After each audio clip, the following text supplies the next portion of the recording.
라고 있는데요. 자, 이제 세 번째 주제로 넘어가겠습니다.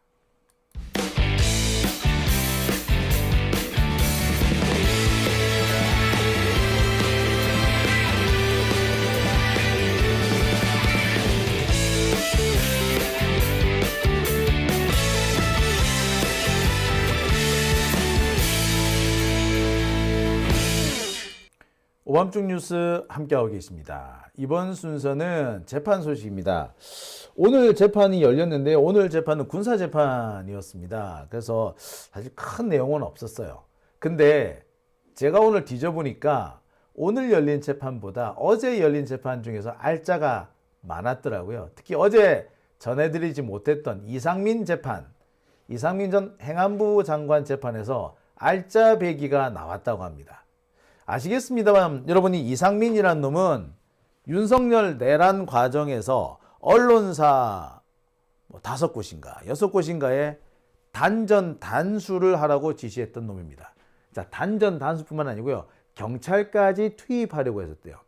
내란의 밤, 그러니까 12월 3일에서 4일로 넘어가는 그 자정 24시, 12월 3일, 2024년 12월 3일 24시, 2024년 12월 4일 0시 바로 이 시간을 맞춰서 경찰력이 언론사 5곳에 투입될 예정이었다고 합니다. 경찰이 투입되면은 소방방재청 니들 가서 단전 단수해 라고 지시를 했던 사람이 바로 이 이상민이죠. 자, 지금까지 언론사를 향해서 단전 단수를 하라는 얘기는 확인이 됐지만 뭐? 경찰도 투입하려고 했었다고? 예. 이상민 빼박! 얘 이제 빼박이야. 얘는 이제 뭐 유죄가 문제가 아니라 사형이죠. 얘 판사 출신이거든요.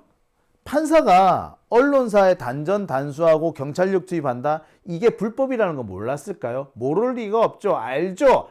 알면서도 이런 짓을 했다?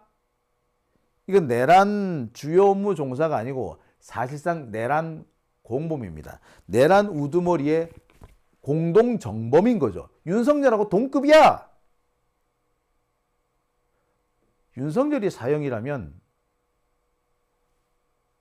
저는 이상민도 사형이라고 생각이 되는데 어제 재판을 통해서 이 이상민의 사형 판결 가능성이 더욱 높아졌다고 합니다. 예. 와, 씨발. 자, 이상민이라는 놈은요, 윤석열한테 전화를 받았답니다. 대통령실로 들어오라는 전화를 한 통 받았는데 30초 통화를 했대. 30초 통화. 업무 시간이 끝났는데 단 30초 통화를 하고 곧바로 달려갔다? 뭔가 좀 이상하지 않습니까? 네, 그렇습니다. 얘는 계엄이 선포될 거라는 걸 알고 있었던 거죠. 그러니까 들어오라니까 냉큼 들어간 거 아니겠습니까? 그리고 윤석열이가 내란을 선포하고 할 때 그 시간 동안 얘는 그 어떤 제지를 안 해. 한덕수도 그렇고 뭐 최상목도 그렇고 반대하는 척 반대합니다 말은 했지. 근데 이상민은 그 말조차 안 했어요. 그리고 뒷구멍으로 전화해가지고 야, 언론사에 단전 단수 준비해. 아, 씨발, 이걸 확 엎어버려. 그랬다는 거 아닙니까? 자, 판사 출신이에요. 진짜. 자, 관련된 증언이 하나 있거든요. 자, 증언 한번 보시겠습니다.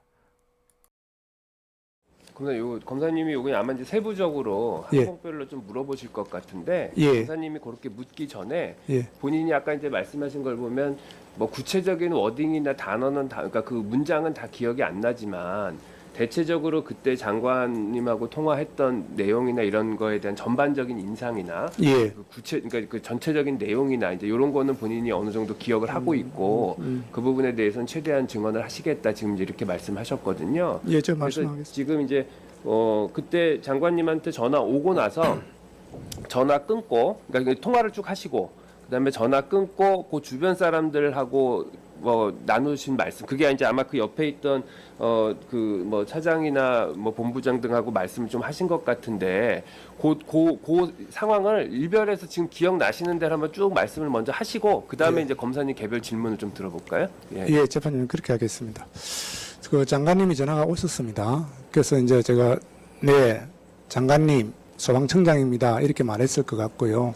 그 장관님께서 그 특별한 사건 사고에 소방이 출동한 것이 있느냐 이렇게 여쭈었던 것 같습니다. 그래서 제가 특별한 상황은 없습니다 대답을 드렸고요. 그러니까 장관님이 이어서 단전 단수 요청을 소방청은 받은 것이 있느냐 이렇게 여쭈었던 것 같습니다. 그래서 요청받은 게 없습니다라고 말씀을 제가 드렸습니다. 그러니까 이제 장관님이 그 말씀이 그때부터 더 빨라졌었는데요. 그 언론사 몇 곳을 빠르게 그 말씀을 하셨습니다. 그래서 그걸 제가 기억을 유추해보면 한겨레, 경향, MBC, 그 JTBC, 김의준의 뉴스공장 저는 그렇게 기억을 합니다. 그렇게 빨리 말씀을 하시고 그 이제 그 과정에서 제가 빨리 말씀을 하셨기 때문에 제가 몇 번 대묻고 이래 했었던 것 같고요. 그 과정이 있고 나서 마지막에 24시에 경찰이 그곳에 이제 그 투입된다 아니면 진입된다 이렇게 말씀을 하셨고요. 그러면서 연락이 가면 뭐 연락이 저한테 제 기준으로 한다면 제가 제 쪽으로 연락이 오면 그 서로 협력해서 어떤 조치를 취하라 이렇게 저는 기억하고 있습니다. 이 협력해서 어떤 조치를 취하라는 것은 무슨 뜻이에요? 여러 가지 의미가 있는데. 그거는 제가 해석을 해야 될 부분이면 저는 이렇게 해석을 하겠습니다. 일단 경찰이 24시에 언론사에 투입이 됩니다. 그러면은 일단은 그 안에 있는 분들이 저항을 할 거지 않습니까? 자기 집을 안방을 스스로 문을 열어주지를 않겠죠. 그러면 충돌이 일어날 것이고 그 충돌 과정에서 그 관계자들이나 경찰이나 이런 분들이 다칠 겁니다.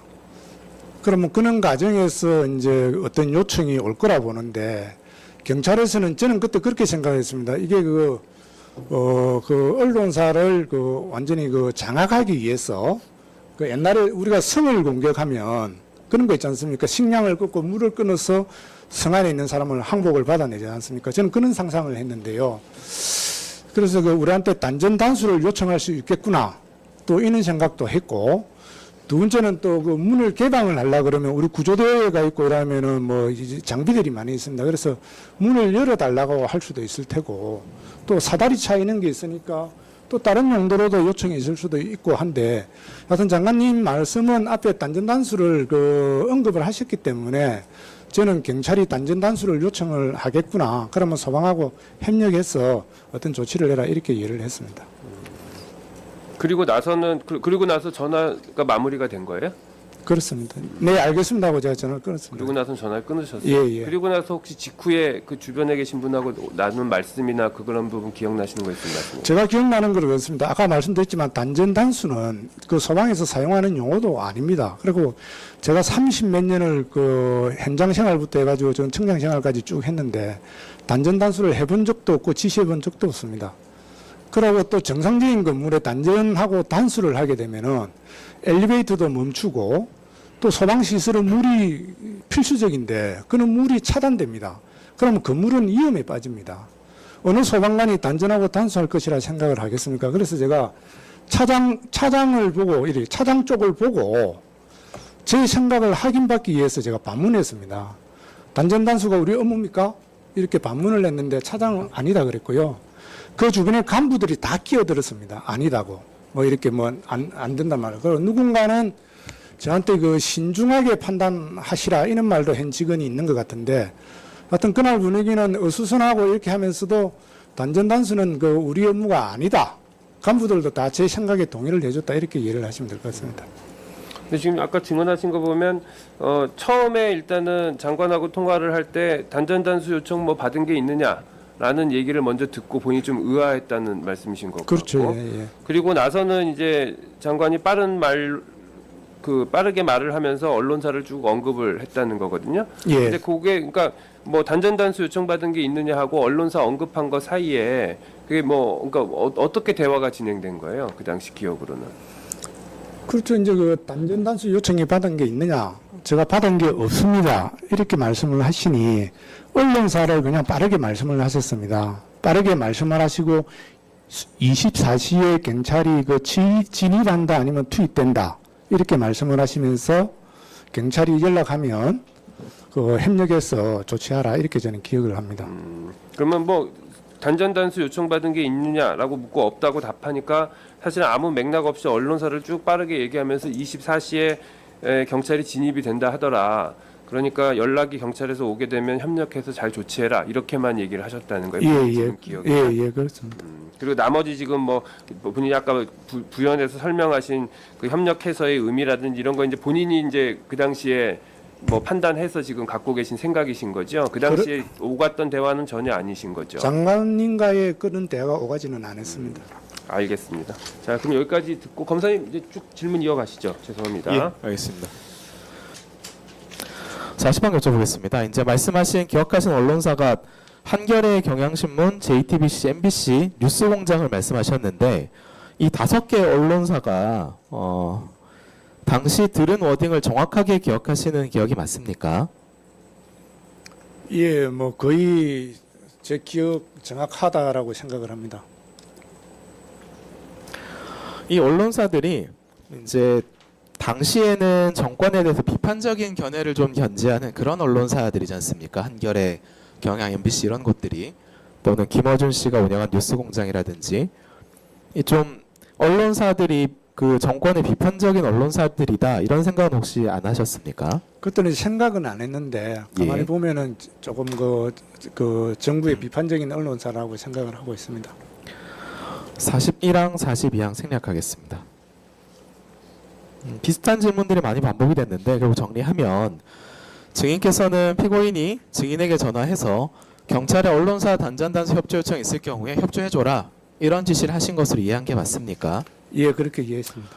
혹시 증인께서 그 피고인께서 증인에게 전화를 걸어가지고 언론사의 단전단수에 대해서 경찰이 요청하면 도와줘라 이렇게 말한 게 아니고 언론사에 대해서 경찰이 도와달라고 할 수도 있는데 절대로 움직이면 안 된다. 절대로 도와주면 안 된다. 절대로 소방청에서 나서서 언론사의 단전단수 하면 안 된다. 그런 당부를 위해서 전화하셨던 건 아닌 겁니까? 그렇게 말씀하신 기억은 없습니다. 예. 검사님이 요거 아마 이제 세부적으로 예. 항목별로 좀 물어보실 것 같은데 예. 검사님 자, 어떻습니까? 여기서 더 얘기할 필요가 있겠습니까? 소방방재청에 전화를 해서 경찰이 곧 투입될 거니까 경찰 투입되면은 단전 단수해라 이랬다는 거 아닙니까? 자, 상황이 그래요. 당시 이상민이 전화한 시간이 11시 반입니다. 24시에 경찰이 투입될 거다. 그러니까 단전 단수해라. 30분 뒤에 일어날 일을 알려준 거죠. 뭡니까? 알고 있었다는 거죠. 단전 단수, 그 다음에 경찰 투입까지 알고 있었다는 겁니다. 실제로 경찰이 투입되진 않았어요. 아마 여기에도 한번 어떤 우리가 알지 못하는 내막이 존재하지 않을까 싶은데 아무튼 30분 뒤에 일어날 일을 미리 알고 연락 올 거니까 도와줘 라고 했다는 거죠. 이거는 단순히 내란에 가담한 게 아니고요. 내란을 주도한 겁니다. 윤석열과 김용현이 주도를 했는데 김용현만큼 중요한 인물이 이상민이란 얘기죠. 그러니까 군대를 동원하는 것이 김용현이었다면 경찰이나 소방 등 일반 행정 조직을 동원한 것은 이상민이었던 겁니다. 내란이라는 것이 그래요. 쿠데타라는 게 그렇습니다. 군대만 가지고 되는 게 아니란 말이에요. 그러니까 한쪽에서는 군대를 동원하고 한쪽에서는 기존의 경찰이나 소방 등 기존 어떤 공권력을 동원도 해야 되는 겁니다. 양쪽을 다 동원을 했을 때 성공하는 겁니다. 그러니까 예를 들어 이런 거예요. 그 국회에 군인들이 이제 특전사가 투입되잖아요. 근데 특전사 숫자가 얼마 안 됐습니다. 근데 특전사보다 숫자가 많았던 게 경찰이었거든요. 저는 솔직히 깜짝 놀랐습니다. 그때 경찰들 진짜 많이 왔었단 말이에요. 자, 이 경찰들이 그 당시에 계엄에 그렇게 동조한 것 같지는 않습니다. 출동했던 경찰들 상당수가. 그런데 만약에 이 경찰들이 그 군인하고 똑같이 계엄군하고 똑같이 했다면 우리는 정말 힘들었을 거예요. 근데 이제 이상민은 바로 그 경찰을 동원한 사람인 거죠. 군대를 동원한 게 국회에 투입된 군대를 특전사를 투입한 게 김용현이었다면 국회에 경찰을 투입한 게 이상민이었던 겁니다. 얘들이 만약 둘 다 정말 아구가 딱딱 맞아 떨어져서 손발이 맞아서 움직였더라면 그 병력 가지고도 충분히 계엄했죠. 그러니까 이상민은 단순 가담이거나 주요 업무 종사 정도가 아니고 김용현에 맞먹는 인물, 사실상 윤석열, 김용현, 이상민 삼각편대로 이루어지는 계엄 조직이 있었던 겁니다. 자, 어떻습니까? 이런 이상민 그냥 둘 수 있을까요? 사형이지. 자, 이러면 여기서 한 가지 짚고 넘어갈 게 또 있습니다. 여러분 혹시 기억하십니까? 이른바 안가회동. 이 안가회동에 포함됐던 사람이 바로 이상민이죠. 그렇다면 이 안가회동은 단순히 계엄의 사후수습이나 뭐 지들 맘에 따라 밥 처먹으려고 모인 게 아니라 이거는 누가 보더라도 계엄을 한 차례 실패한 계엄을 다시 재차 시행하려고 하는 그런 작전회의였던 거죠. 계엄의 작전회의였다. 그러니까 이 회의에 참여했던 사람들은 내란 동조 아니 내란의 주요 핵심 인물이었다는 게 다시 한번 드러나는 겁니다. 이런 놈들 그냥 둬도 되겠습니까? 사형이지 뭐. 사형 말고 또 다른 답이 있을까요? 자, 오밤중 뉴스 함께하고 계신 지금 시각 12시 12분 지나고 있습니다.